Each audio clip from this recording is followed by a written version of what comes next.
Hello everyone, welcome to Rachupriya's channel. आज मी तुम्हाला एक असं स्थान दाखवणार आहे जे आय थिंक भारतातल्या 70% लोकांनी तरी बघितलं नसणार. आज मी आणि माझी फॅमिली आलेली आहे कर्नाटकच्या कोलार जिल्ह्यात, जिथे भारतातली सर्वात मोठी शिवलिंगची स्थापना केलेली आहे आणि त्या विशाल शिवलिंगच्या आजूबाजूला 1 कोटी शिवलिंगची स्थापना केलेली आहे. बापरे, 1 कोटी शिवलिंग! मी फर्स्ट टाईम हे असं बघणार आहे आणि तुम्हालाही दाखवणार आहे. तर चला बघूया की नेमकं काय काय आहे इथे. तर या ठिकाणी 1 कोटी शिवलिंगची स्थापना केलेली आहे, म्हणून या जागेला कोटिलिंगेश्वर असे म्हणतात, कारण इथे 1 कोटी किंवा त्यापेक्षाही जास्त शिवलिंग आहेत असं मानले जाते. तर चला बघूया आपण इथे काय काय आहे ते. आम्ही आता इथे एंट्री केलेली आहे. समोर माझे मिस्टर आहेत आणि त्यांच्यासोबत माझी लहान मुलगी, तिचं नाव खुशी आहे. एंट्री करण्याच्या वेळेसच आम्ही पूजेचा सगळं सामान घेऊन घेतलेला. त्याच्यामध्ये त्यांनी आम्हाला फुले दिले, माळ दिली, दिवा दिला, अगरबत्ती दिली. आता आम्ही मंदिरामध्ये प्रवेश करत आहोत. तर तुम्ही बघू शकतात की सगळीकडे तुम्हाला फक्त शिवलिंग दिसणार. सगळेजण शिवलिंगाची पूजा करतायत. प्रत्येक शिवलिंगवर तुम्हाला फूल दिसतील, तिथली पूजा केलेली असेल. प्रत्येकाने आपल्या मनातल्या इच्छा इथे सांगितलेल्या असतील. खरंच खूप छान वाटतंय मला इथे येऊन. अगदी म्हणजे मन प्रसन्न झाल्यासारखं वाटतंय मला. आणि ही फक्त सुरुवात आहे. आपल्याला अजून सर्वात मोठी शिवलिंगची प्रतिमा बघायची आहे. ती कुठे स्थापित केलेली आहे आणि कशी स्थापित केलेली आहे ते बघायची आहे. मला तर आत्तापासूनच उत्सुकता वाढते की कसं असणार, काय असणार. आता आपण इथे एका मंदिराजवळ आलेलो आहोत. इथे बऱ्याच देवांची स्थापना केलेली आहे, जसे काही श्री गणपती, श्री कुमारस्वामी, देवी आई, नंदी महाराज, सगळ्यांच्या मूर्त्या इथे स्थापित केलेल्या आहेत. आम्हाला आय थिंक 4 ते 5 मंदिर एंट्री करताना लागले. सगळ्या मंदिरातून आपण दर्शन करत करत आत जावे आणि सगळ्यांचे आपण दर्शन घेऊन सगळ्यांकडे प्रार्थना करावी. आपल्या मनातल्या इच्छा सर्व देवांना सांगाव्या. आपल्याला काय चुकीचे आपण वागलेलो आहोत, सगळ्या गोष्टींची आपण माफी मागावी आणि पुढे जात राहावे. मूळची मी महाराष्ट्रातली आहे आणि मी बँगलोरला पहिल्यांदाच आले. बँगलोरमधले लोक कसे असतात, काय असतात, त्यांची श्रद्धा कशी असते, त्यांचे मंदिर, त्यांची सगळ्या गोष्टी म्हणजे माझ्यासाठी खूप नवीन आहेत. त्यांची भाषासुद्धा मला समजत नाही.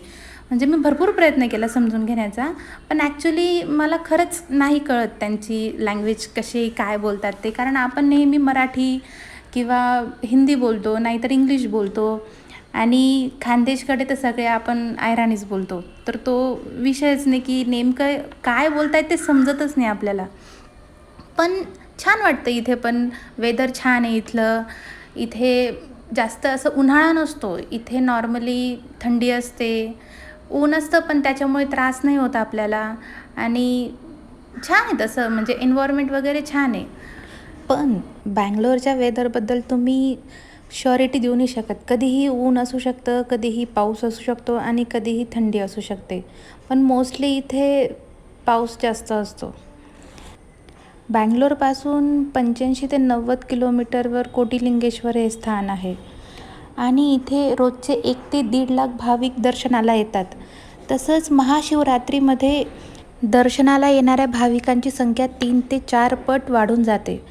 कारण कर्नाटकमधलं हे खूप फेमस असं स्थान आहे, जिथे 1 कोटी शिवलिंगची स्थापना केलेली आहे. आणि महाशिवरात्रीच्या दिवशी तर ह्या मंदिराची सजावट केली जाते दिव्यांनी, लाईट्सने आणि सर्वात मोठ्या शिवलिंगाच्या प्रतिमेची अभिषेक केला जातो. इथे मी शिवलिंगाची पूजा करत आहे. सर्वप्रथम मी दिवा लावून घेतला, देवाला फुले वाहिली, अगरबत्ती लावली, पूजा केली आणि प्रार्थना केली की देवा सगळ्यांना सुखी ठेव. कोणाच्याही आयुष्यात काहीही प्रॉब्लेम्स असतील ते सगळ्यांचे प्रॉब्लेम्स तू सॉल्व कर. त्यानंतर आम्ही पुढे गेलो तर आम्हाला एक झाड दिसले. इथल्या लोकांचं असं मानणं आहे की हे इच्छापूर्ती झाड आहे. इथे तुम्ही दोरा बांधावा आणि दोरा बांधताना तुमच्या मनातली जीही इच्छा असेल ती इथे सांगावी आणि ती इच्छा पूर्ण होते, असं त्यांचं म्हणणं आहे. तर मी पण एक प्रयत्न करून बघितला की ठीक आहे, आपल्याही मनात भरपूर इच्छा असतात, त्यातली एक इच्छा मी इथे सांगितली आणि झाडाचा नमस्कार करून घेतला. झाडाचा नमस्कार झाल्यानंतर आम्ही पुढे प्रसाद घेण्यासाठी गेलो. इथले लाडू खूप फेमस आहेत. आम्ही 3 ते 4 लाडू घेतले. खुशीला लाडू खूप आवडतात, त्यामुळे आम्ही थोडे जास्तच घेतले. बघू शकता तुम्ही लाडूची साईज कशी आहे. म्हणजे आपले नॉर्मल छोटे छोटे 6 लाडू तर तिथला एकच लाडू, अशी इथल्या लाडूंची साईज होती. इथले दादा सांगतायत आम्हाला की हे लाडू खूप फेमस आहेत आणि खूप चविष्ट आहेत.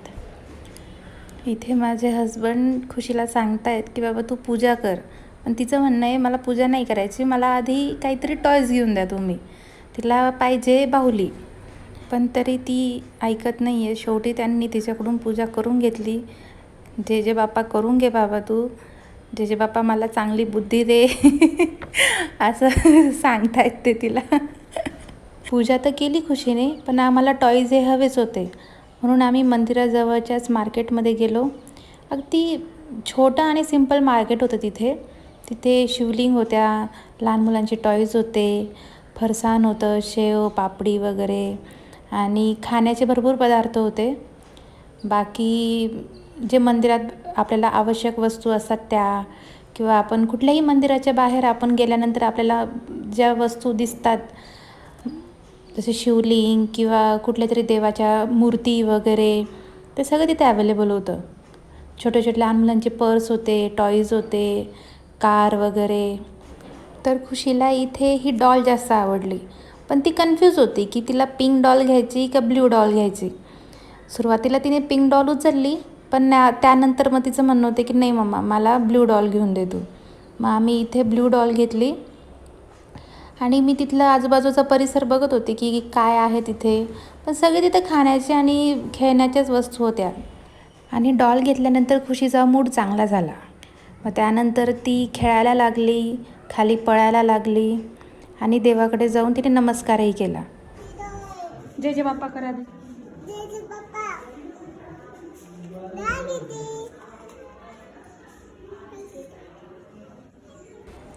सर्व देवांचा नमस्कार केल्या गेल्यानंतर जी मेन गोष्ट आहे, जी बघण्यासाठी आम्ही इथे आलेलो आहोत, ती म्हणजे सर्वात मोठी शिवलिंग, जी भारतातली सर्वात मोठी शिवलिंग आहे असं मानलं जाते. ती शिवलिंग 108 फूट मोठी आहे.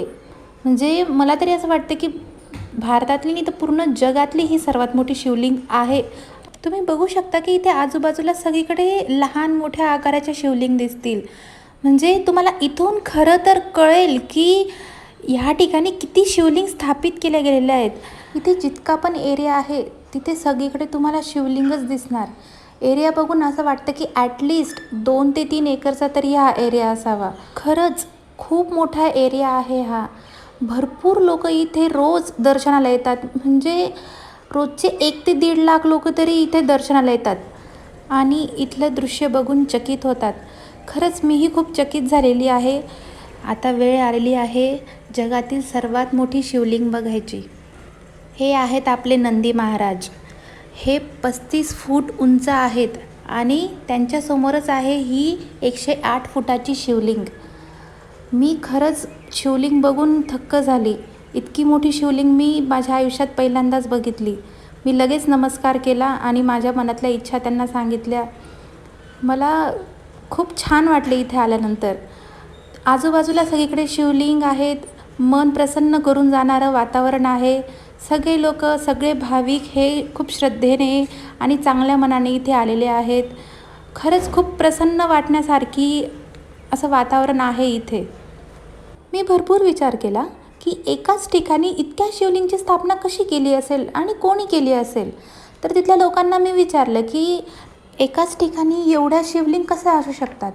तेव्हा तिथल्या लोकांनी सांगितलं की रोज इथे भाविक येतात, त्यांच्या मनातल्या इच्छा त्या इथे देवापुढे मांडतात आणि त्या इच्छा पूर्ण झाल्यानंतर ते स्वतःहून स्वइच्छेने इथे शिवलिंगची स्थापना करतात. त्यामुळे रोज इथे शिवलिंगची स्थापना वाढत असते आणि म्हणूनच इथे 1 कोटीपेक्षाही जास्त शिवलिंगची स्थापना झालेली आहे. लोकांचा नवस पूर्ण झाल्यानंतर ते शिवलिंगची स्थापना करतात, त्याचा अभिषेक करतात आणि नमस्कार करतात. म्हणून 1 कोटीपेक्षाही जास्त इथे शिवलिंग झालेले आहेत. यानंतर मग माझी उत्सुकता वाढली की खरंच इथे आपण एखादी इच्छा मागितल्यानंतर ती पूर्ण होते का आणि सर्वप्रथम इथे शिवलिंग कोणी स्थापना केली असेल हे मला जाणून घ्यायचं होतं. तेव्हा इथल्या लोकांना मी विचारलं, तर त्यांचं असं म्हणणं होतं की इंद्रदेवाला गौतम नावाच्या एका ज्ञानीने श्राप दिला होता. तेव्हा इंद्रदेवाने त्या श्रापापासून मुक्ती मिळवण्यासाठी कोटिलिंगेश्वर मंदिरात शिवलिंगाची स्थापना केली होती आणि 10 लाख नदींच्या पाण्याने शिवलिंगाचा अभिषेक केला होता. तेव्हापासून तर आत्तापर्यंत ते शिवलिंग इथे स्थापित आहेत. म्हणून बरेच भाविक इथे येऊन मनातली इच्छा व्यक्त करतात आणि इच्छा पूर्ण झाली की शिवलिंगाची स्थापना करून अभिषेक करतात. चला जय जय बाप्पा करा. हे घे इथून फूल घे, जय जय बाप्पाला दे इथून फूल.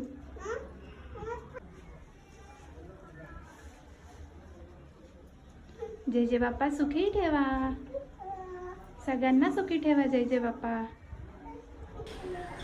या मंदिरामधील स्पेशल गोष्ट हीच आहे की 108 फुटाच्या शिवलिंगाच्या समोर 35 फुटाची नंदीची मूर्ती आहे आणि आजूबाजूला शिवलिंग, तसे श्री गणपती, श्री कुमारस्वामी, देवी आई आणि नंदी महाराजांच्या मूर्त्या आहेत. खरंच खूप प्रसन्न वाटतं इथे आल्यानंतर. इथे रोजचे 1 ते 1.5 लाख लोक दर्शनाला येतात आणि महाशिवरात्रीमध्ये तर इथली दर्शनाला येणाऱ्या भाविकांची संख्या 3 ते 4 पट वाढून जाते. इथे रोज शिवलिंगची स्थापना वाढत आहे. ज्यांनी कोणी नवस केलेला असेल और मनातल्या इच्छा पूर्ण झाल्या असतील असे भाविक स्वइच्छेने शिवलिंगची स्थापना इथे करत आहेत आणि ते करू शकतात. तिथे काही प्रॉब्लेम नाही आहे की तुम्ही स्वतःहून शिवलिंगची स्थापना वगैरे काही करू शकणार नाही. तुमची इच्छा असेल तर तुम्ही इथे शिवलिंगची स्थापना करू न शकतात. म्हणूनच आत्तापर्यंत इथे 1 कोटी आणि असं वाटतं मला की 1 कोटीपेक्षाही जास्त शिवलिंगची स्थापना झालेली आहे. कोटिलिंगेश्वर मंदिरात आल्यानंतर मला खरंच खूप छान वाटले. तुम्हाला इथलं दृश्य बघून कसं वाटलं हे मला नक्की सांगा आणि तुमच्या प्रतिक्रिया मला कमेंट बॉक्समधून नक्की कळवा. व्हिडिओ आवडला असेल तर लाईक, शेअर आणि सबस्क्राईब नक्की करा. थँक्यू.